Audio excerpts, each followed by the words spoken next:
It's right, give TV. Okay, so check it out. Wack 100 and Trap Lord Ross speak on King Von, Little Durk, and drill music. What? Hey, yo, Ray, let's get to the content. It's right, give TV. There's going to be reporting on these situations. I don't think anybody, especially a murderer or a killer, has a right to privacy as far as like just killing people and nobody's ever allowed to talk to it. You know, if that's the case, you know, we need to shut down Chicago Tribune. We need to shut down CNN, because I guess if you can't talk about any tragedies going on in the community, that's just free speech over, right? And we just can't ever talk about anything negative. And we're living in a 1984 dystopia.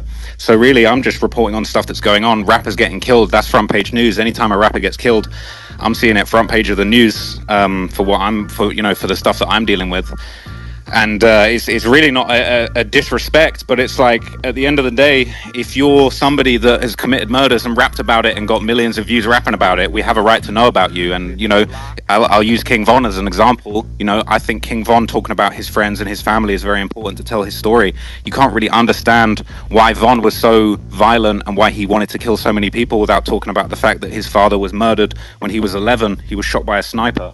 And these are the sorts of issues that guys are growing up dealing with, and that's unfortunately what leads some guys to be violent. And I think it's really important to get the whole family context and kind of explain people's backgrounds, where they're coming from, who they're associated with over the years, to try and give people an understanding. And I'm really not trying to put anyone on blast or anything like that. I think if you kill somebody, people are going to talk about it, and you got absolutely no right to say, oh, well, I caught 2 bodies and rapped about it, but you're making a video about it, you're making it hot for me. Like, bro, you killed people and you made it hot for yourself and for your family, and people are going to talk about it now.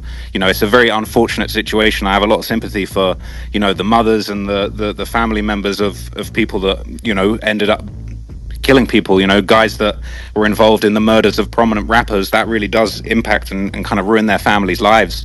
You know, you've got a son that's known for a high-profile murder case. It's unfortunate that that person is now going to be in the spotlight, but again, that's not my fault. You know, I didn't choose for somebody to get murdered. There's always, you know, whether it's you watch the Jeffrey Dahmer series and they talk about how it impacted his family, you know, that's a real thing. And again, I think people just really like to try and direct everything at me.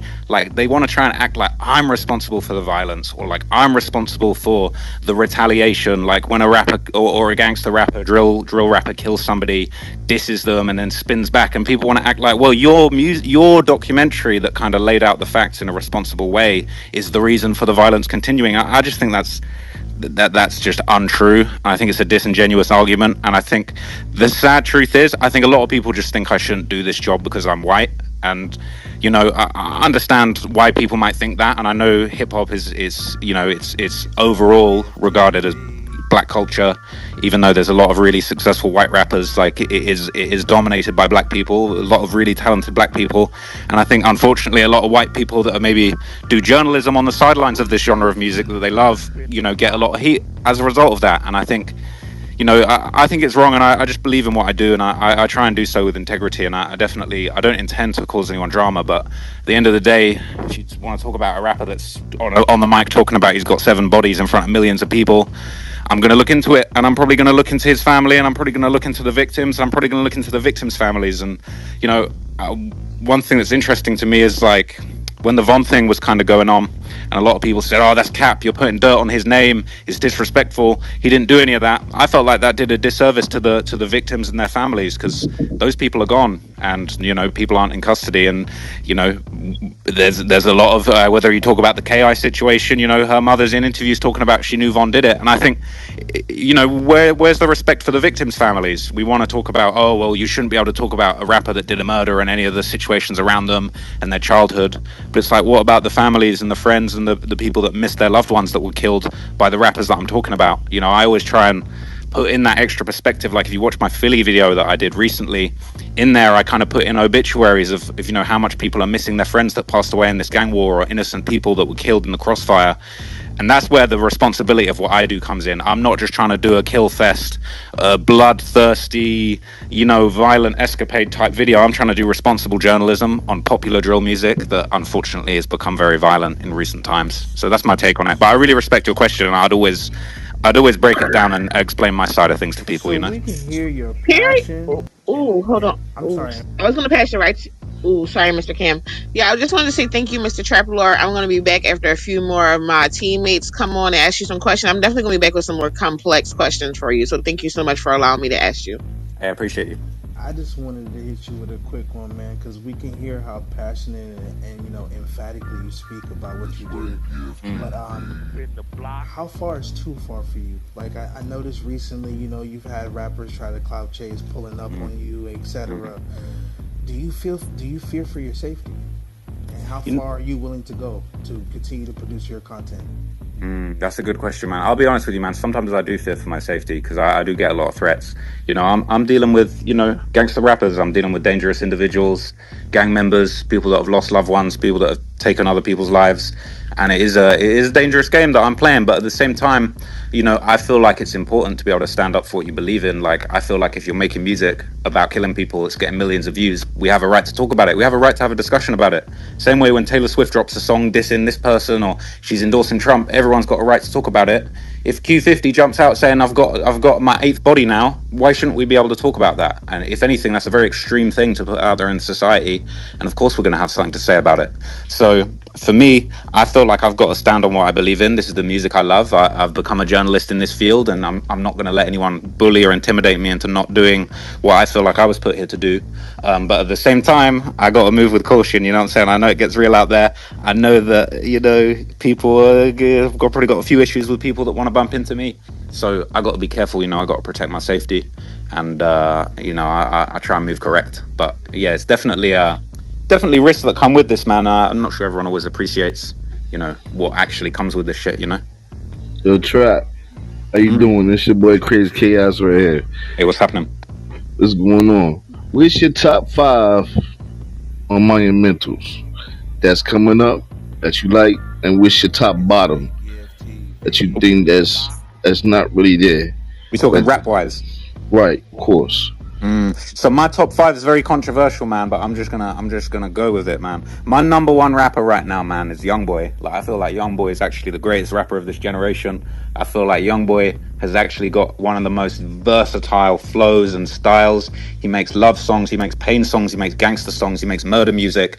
There's so much music in his catalog that I think a lot of people can't find the good stuff, and I feel like they don't really take it in the way that they should. And unfortunately, I think he's a very misunderstood, very like I know he's very highly rated, but I feel like YoungBoy is underrated and misunderstood. And I feel like he's like one of these people that, like, if when he's not here anymore, people are going to look back and go, damn, that guy was just incredible, like an artistic genius, and like just a man of such high emotional intelligence with his art that, like, no one can even appreciate the level that he's thinking on with his music. So he's number one for me, man. I've got to say, like, probably number 2. This would have been my number 1 until I really got obsessed with YoungBoy. Would have been Lil Wayne. Obviously, Wayne's realistically probably the GOAT overall. Like, YoungBoy is probably my number 1 in this generation, but Wayne is probably the GOAT overall. Like the Carter 3, I remember when that came out, that just had a huge impact on me. Like, I feel like that's just a zero skips, just pure fire album. To me, Carter 3 is the best album ever made. And like, Wayne is just one of the most creative people, especially the fact that it's like he don't write shit, he's freestyling, he's punching in some of the most legendary, iconic songs and verses and bars of all time. And I feel like that's just, you have to recognize that. So Wayne's number 2. I would probably throw Drake at number 3. I know that's a controversial one, but I think artist wise, beyond rap, like pop music, taking the rap genre and making songs for girls that resonate and actually go beyond the kind of beyond the hip hop genre, making songs for females, making rap songs that actually appeal to the entire world. I feel like no one can really touch Drake. And I know that the beef that's been going on recently has kind of like taken the shine off him, but I don't think you can take it away from him. His catalog is legendary and iconic, and I just don't think that there's any way to kind of get Drake out of the limelight. Like, for everything that he's done, everyone that he's put on, the legendary albums he's made, the huge hits. Like, the guy's got crazy. He's Michael Jackson in our generation, maybe in a few different ways, but like, he is basically the Michael Jackson of this generation, and is like just setting records, making songs that are going to be listened to in 100 years' time, bro. People are going to be flying in space cars listening to Drake, and that shit's crazy. Next up, I would probably say Future, because I feel like Future is just a legendary artist who really took that kind of like, you know, that auto-tune mumble rap sound to a whole new generation, to like took the artistry to a new generation, the kind of like the toxic, making songs like about for females, the guy that females hate. I just feel like Future's persona and his artistry is just incredible. I really admire him, the way that he's kind of built his career. And then obviously number 5 is King Von. You know what I'm saying? We got to have King Von on the list. I listen to King Von all the time. It's probably one of my favorite artists. Always put him in the top 5. As far as drill, gangster rap in this generation, Von is the realest to ever do it, really, in that department. And there really ain't anyone that really brought that kind of energy into the music industry and actually made quality storytelling, well written, well delivered music that it was just really lived what he was talking about, for better or for worse. And I feel like he's just a legend for that. So he's on top 5 as well, man. That's the lineup: Youngboy, Future, Lil Wayne, Drake, and King Von, man. So, And then hey, your Traveler Ross, up, this is yo, Ebony. Speaking of King Von, Yes. what type of impact did he have on you for you to go get him tatted on your body? Yeah, that's I get that one a lot. Here's what it is, right? I just got to keep it real with you. The King Von video is the biggest moment of my career. I was a huge fan of Von. You know, I was making videos on Von when he was alive. We might have had a little tension, but you know, nothing we couldn't solve. When he passed away, you know, I was very devastated. It was a very shocking moment for me. I remember, you know, where I was and what I was doing when I got that news, and that was just kind of like, it was heavy. You know, I was just such a fan of his music, the energy that it had. Like, I always say to people, like, I listen to Von when I'm in the gym, not when I'm spinning on the ops. And, you know, you throw on some Von, you throw him back again when you're doing a workout, you're going to be killing it. You're going to have the best workout of your life. So that energy that he brought to the table, like the aggression, you know, it's aggressive drill music. The guy's talking about killing people, but you take that energy into the gym, you take that into hustling, you take that when you're driving somewhere and you got a big meeting, you big deal you need to close. That shit's going to give you energy. I don't think Von even knew what he was doing when he created some of these hits. Yo, Trav, But let me yeah, ask you a question though. let's go. Because you've been talking about this drill music and all that. When y'all gonna take responsibility, because this shit started in the UK? Hey, listen, I feel like the UK really wants to hear that. The UK want to take the responsibility, but you know what Yo, it is? You know what it the is? sound of it. Come on, bro. Let's be real. Hey, you know what it So, is, yeah? Let me give okay. everyone a little quick history lesson, okay? Let Oh, me give everyone a that's my guy. You're quick little listening. history lesson. Because what I find really interesting, yeah, is how every city has kind of borrowed source from each other. So I would say realistically, right, you want to go all the way back. You want to go all the way back, right, to the start of gangster rap. You're looking at a guy like Schoolie D coming out of Philly, one of the first people to actually talk about living a gang lifestyle and living in the streets and being part of a gang, PSK, the Parkside Killers. You know what I'm saying? Then that went to LA. We saw gangster rap, people like Ice-T, people like NWA, really talking about the streets and putting it on records. Obviously, that developed. You had banging on Wax, you know, Bloods and Crips making music, the Death Row era. But what's really crazy is how we went from this gangster rap era to a conscious rap era to like a kind of drug dealer rap era, right? And it all really went crazy in like, you know, the early 2000s with Atlanta trap. You got people like T.I., Gucci, Waka Flocka making this drug dealer music, this like trap. It's like street music, but it's not about gangbang, it's not about killing anybody, but it's like, it's gangster music about drug dealing that you could play in a strip club. And I feel like this is the most interesting part, right? Because like the Chicago rappers in the streets started making their own music on Atlanta trap beats. And it's like they started making murder music about what was going on in their city on like Atlanta trap beats that you might want to listen to in the strip club. And I feel like that's where drill was born. Then you had like, you know, Chief Keef coming out with I Don't Like, people like Young Chop making these like booming beats that were like, it was like nothing you'd ever heard before. It's like, it was music for the streets, music for the club, but then it's murder music and they're talking about real murders.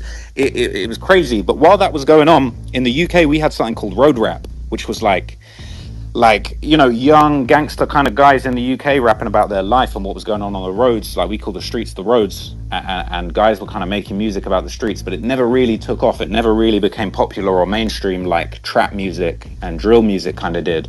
But what was super interesting is at some point, like, some British producers kind of mixed together elements from dance music and garage music and house music that was popular in the UK. They started making drill beats that were a bit more up tempo. So, like, imagine, those Chicago drill, Atlanta kind of melodies, dark synth melodies, but then with a slightly faster beat with a higher tempo that you could more dance to. And that's kind of where the UK drill sound was born. And the crazy thing is, obviously, you started to have rappers in New York, people like 22Gs, Fabio Foreign, Pop Smoke, rest in peace, that kind of discovered these UK drill producers by accident. They didn't even know these were UK beats. They just thought it was hard and it's some shit you're going to hear in the club. And then you start getting hits like, Dior, where Pop Smoke's talking his shit on some gangster stuff, but there's a whole new dance coming out from it. So I feel like the UK really played their role when it comes to kind of pushing this drill thing and developing this new sound. But it's like, you can't talk about it without talking about Chicago and Atlanta, and like even talking about LA and kind of how this street stuff actually ended up getting on wax. You know what I'm saying? Yo, so Trap, I want to ask you something, right? Because I know Vaughn personally, right? So when you started doing your homework, you know how much charities that Vaughn ever did? No, I don't. You know any good he ever did for people around him? I think he did plenty of good for the people around him, for sure. He seems like somebody that was very loyal to his friends, I very think loyal to his family and that's his the only boys. problem, because some people might feel like he started glorifying like the work he put in the streets and people you might think that he killed and shit like that. But you're not making like a complete documentary of him. Basically that documentary was like a serial killer documentary, like Facts. certain shit. That's why I just asked you, like, you don't even know how much charities he ever did. So How much charity you got to give to make up for 7 bodies, though? Yeah, but then you were just keeping it on the bodies. Because that's what it was about. The charity wasn't really a big part of his story, respectfully. Like, I fuck with Von, but like, it wasn't a big thing for him to be given to charity. Like, that wasn't a big part of his story. The story was that he was claiming 7 bodies in his music, and allegedly they were true. No disrespect, but it's like, it wasn't a video about like, I'm looking crazy out here talking about, but Von was doing charity. Like, that doesn't make up for it. Unfortunately, it seemed to me that he really did those murders. You know what I'm saying? That doesn't really alleviate the situation to me.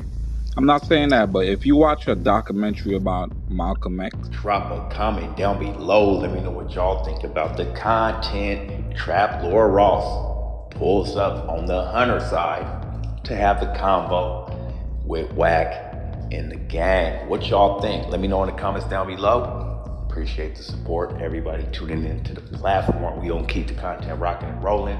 There is a lot more to come. Don't miss out. I can't stress enough. Keep your notification bell turned on. We are going up. Now, I got a question for y'all. Where did drill music start for you? Let me know. Wack saying it was in the UK. A lot of other people saying it's in Chicago. What y'all think? Let me know. Shout out to Wack. Shout out to Trap Lord Ross. Everybody tuning in. I will bring the content right on back. Stay tuned. But until next time, it's your boy Ray Given. I'm gone. God bless. Peace.